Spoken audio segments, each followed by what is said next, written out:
The Philippines fully supports Malaysia's chairmanship and its vision of an ASEAN that promotes meaningful, inclusive, and sustainable development.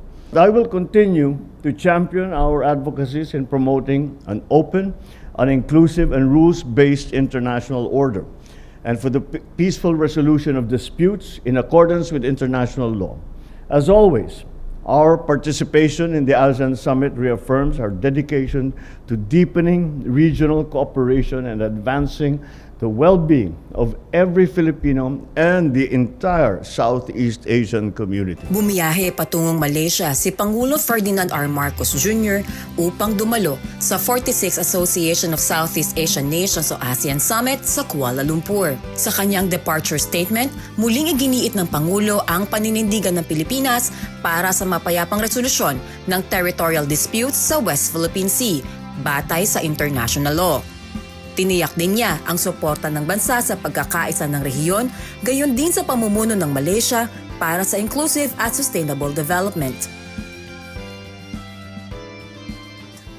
Dumating sa Malaysia ang Pangulo kasama si Unang Ginang Luis Araneta Marcos para opisyal na simulan ang kanyang pagbisita kaugnay ng 46th ASEAN Summit, 2nd ASEAN Gulf Cooperation Council o GCC Summit, at ang kauna-unahang ASEAN-GCC-China Summit. Sa plenary session ng ASEAN Summit, binigyan diin ng Pangulo ang kahalagahan ng pagkakaisa para sa kapayapaan, kaunlaran at pagkakapantay-pantay. Nanawagan siya ng agarang pagpapatibay ng Code of Conduct sa South China Sea at muling ipinahayag ang suporta ng Pilipinas sa laban kontra human trafficking at sa pagtugon sa epekto ng climate change. We also call for deeper regional cooperation to address these emerging and transboundary challenges. My dear colleagues, in 2017, as ASEAN Chair, the Philippines undertook to partner for change and to engage the world. Since then, ASEAN has welcomed one additional full dialogue partner, 4 sectoral dialogue partners, 5 developmental partners, and 20 countries which have acceded to the Treaty of Amity and Cooperation in Southeast Asia. This reflects ASEAN's growing voice, not only in our immediate region, but in the world. ASEAN has always been an outward-looking community, guided and anchored by a common set of values, our love for peace, and concern for the welfare of our peoples. Let me thus urge all member states to remember that to meaningfully engage our partners, we must advance these values and interests, sensitive, of course, to our external partners' respective strengths and challenges. Let us therefore continue engaging our partners not merely to expand networks, but to uphold and project the values that define ASEAN: peace, inclusivity, and shared progress. As we support Malaysia's ASEAN chairship in 2025, we stand ready to build on our shared achievements and sustain momentum until 2026.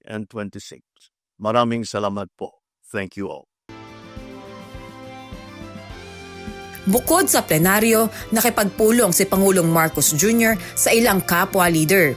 Sa kanyang bilateral meeting sa Prime Minister ng Lao People's Democratic Republic, binati nila ang ika-70 anibersaryo ng diplomatic relations at tinalakay ang pagpapalalim ng kaugnayan ng dalawang bansa. Kasunod nito, nakipag-usap siya sa Prime Minister ng Thailand. Ito ang una nilang bilateral meeting kung saan tinalakay ang kooperasyon sa kalakalan, agrikultura at laban sa transnational crimes. Sa bilateral meeting ng Pangulo kasama ang Prime Minister ng Vietnam, muli niyang pinagtibay ang hangarin na palalimin pa ang ugnayang diplomatiko ng dalawang bansa.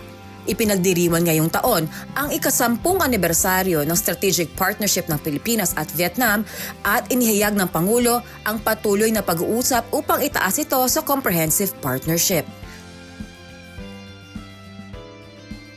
Sa pakikipagpulong ng ASEAN leaders sa ASEAN Inter-Parliamentary Assembly, hinikayat ni Pangulong Marcos Jr. ang pagpapalalim ng ugnayan sa pagitan ng mga parlamento upang mapatatag ang ASEAN Community 2025. Samantala, sa pulong kasama ang ASEAN Youth, Binagyang diin ng Pangulo ang kahalagahan ng kabataan sa paghubog ng kinabukasan sa rehiyon. Itinampok niya ang mga programa ng Pilipinas na layong palakasin ang digital resilience ng kabataan laban sa misinformation. The youth's participation in our collective efforts is pivotal in addressing the challenges that lie ahead, as well as harnessing the opportunities to steer our region towards fulfilling our ASEAN vision. The world we know is rapidly changing, driven by technology and other advancements on the digital frontier. However, opportunities, as ever, are accompanied by a darker side. And in the technological space, this includes online scams, cyberbullying, misinformation, disinformation, and the potential for abuse and misuse of artificial intelligence. We must therefore equip our youth with digital resilience that will enable them to navigate online spaces with a critical lens and to use technology to amplify their voices and contributions to ASEAN's regional growth. Let us continue to create avenues for our young people to flourish with a shared vision for the future of ASEAN while charting the path to a sustainable tomorrow. We must always work together as partners towards a common goal, to uplift and realize the true and ultimate potential of ASEAN for all our peoples. Nagpahayag ng suporta si Pangulong Ferdinand R. Marcos Jr. sa ASEAN Business Advisory Council, partikular sa mga inisyatiba nito sa talent development at artificial intelligence. Binanggit niya ang mahalagang papel ng pribadong sektor sa pagpapalago ng digital economy at pagpapaunlad ng micro, small and medium enterprises o MSMEs para sa mga inklusibong pag-unlad. We see ASEAN-BAC not only as an advisory body, but as a vital partner in shaping ASEAN's economic future. As we work towards ASEAN 2045 vision, the Philippines stands ready to collaborate in turning this vision into action by building a region that is resilient, inclusive, and digitally empowered. We especially commend two of your flagship initiatives. First, the ASEAN Talent Development and Mobility Initiative. Preparing our people for the future of work is essential. By prioritizing digital literacy, student mobility, and upskilling, this initiative will help strengthen our region's human capital. The Philippines welcomes deeper collaboration to identify priority sectors and provide effective policy support. Second, the AI engagement platform offers a timely and strategic approach to digital governance across our region. By fostering collaboration on responsible and inclusive AI, it ensures that technological advancements benefit all segments of society. We fully support this initiative and recognize its potential for a future ASEAN Center of Excellence for AI, built on innovation, ethical standards, and transparency. Above all, we must continue to invest in our people. A digitally literate, adaptable workforce is the foundation for any progress we hope to achieve. We also thank ASEAN-BAC for championing MSMEs, which power over 99% over all our businesses in the region. The Philippines remains committed to working together with ASEAN-BAC to build a future-ready ASEAN that is united in purpose, bold in vision, and inclusive in progress. Sa pagtatapos ng unang araw ng summit, lumagda ang Pangulo sa Kuala Lumpur Declaration na naglalaman ng ASEAN 2045 Vision. Isang kolektibong pangarap para sa mas matatag, mapayapa at makataong rehiyon. Sa pamamagitan nito, ipinakita ng mga lider ang kanilang pagkakaisa at determinasyon para sa kinabukasan ng ASEAN.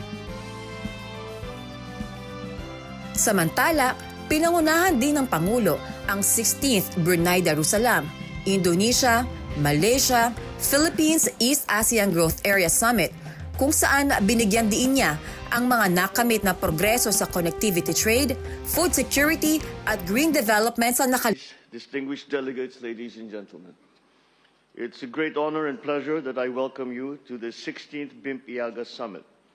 This year's summit holds a special significance as we mark 8 years of quite remarkable progress since the adoption of our Vision 2025. Since 2017, our cooperation has deepened, our partnerships have delivered tangible benefits for our peoples. Together, we have laid down stronger foundations for inclusive, sustainable, and innovation-driven growth. Our joint initiatives in connectivity, trade, and investment facilitation, food and energy security, ecotourism, and green development have advanced significantly, reinforcing our commitment to narrowing the development gap in our sub-region. As we convene today, let us take this opportunity to not only celebrate these milestones, but to also affirm our shared vision for a more integrated, prosperous, and resilient BIMP-EAGA. The path ahead calls for even greater synergy, innovation, and political will. I am confident that through our cooperation, we will continue to transform these aspirations that we have held into lasting impact for our peoples. Thank you, and I look forward to a productive summit. To set the tone of our meeting today, I would like to invite all of us to watch the short video presentation on the 30th anniversary of the BIMP-EAGA Sub-Regional Economic Cooperation. Sa sidelines ng summit, nakipagpulong si Pangulong Marcos Jr. sa Prime Minister ng Cambodia. Pinag-usapan nila ang lumalakas na trade relations, partikular ang pagtaas ng automobile exports ng Pilipinas. Gayon din ang pagpapalawak ng defense cooperation as strategic partnership.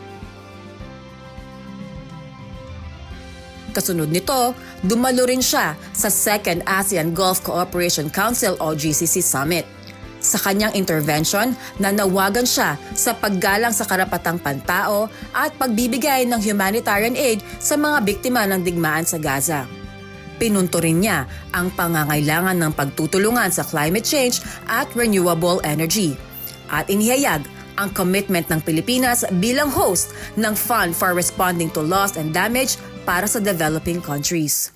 This summit is a testament to our strong commitment to a shared vision of peace, security, and prosperity for our two interconnected regions. The Philippines, as country coordinator for ASEAN-GCC relations, wishes to express its sincere appreciation to ASEAN and GCC and their counterparts for their valuable contribution and hard work for this summit. As we confront the challenges to peace and security in various regions of the world, we commend the GCC and its member states for their increasing involvement and endeavors in peacemaking and in peace building. The GCC is an important region for the Philippines on the aspect of labor mobility, where more than 2.7 million citizens from ASEAN member states, more than 2 million of whom are overseas Filipino workers, live and work in GCC countries, including professionals and skilled workers. As the Philippines prepares to assume the chairship of ASEAN in 2026, we are committed to deepening ASEAN's global partnerships, including, of course, with the GCC. We will build on the gains that we have made together and chart new paths for collaboration. As we look ahead, may the partnership between our regions continue to thrive, paving the way for a shared future where peace and security are upheld and our peoples enjoy lasting prosperity. Sa unang ASEAN-GCC-China Summit naman, hinimok ng Pangulo ang mas malalim na kooperasyon sa teknolohiya, lalo na sa artificial intelligence, digital trade at cybersecurity. Binanggit din niya ang kahalagahan ng edukasyon, turismo at cultural exchange bilang pundasyon ng pagkakaunawaan sa rehiyon. Allow me to thank the Chair, Malaysia, for convening this very important summit. ASEAN, the GCC, and China, regions that are equally rich in culture, talent, and history, altogether represent nearly a quarter of the world's population and a significant share of global prosperity. But more than our economic weight, it is the enduring connection between our peoples that gives true meaning to our partnership. As we navigate an increasingly complex global landscape, the Philippines remains firmly committed to deepening our engagement with partners across the Gulf, China, and our fellow member states. We see a future shaped not by competition, but by collaboration, especially given our shared values, shared aspirations, and our shared growth. Bilang bahagi ng patuloy na diplomatikong pakikipag-ugnayan, nakipagpulong si Pangulong Marcos Jr. sa Crown Prince ng Kuwait. Tinalakay nila ang pagpapatatag pa ng bilateral relations ng dalawang bansa.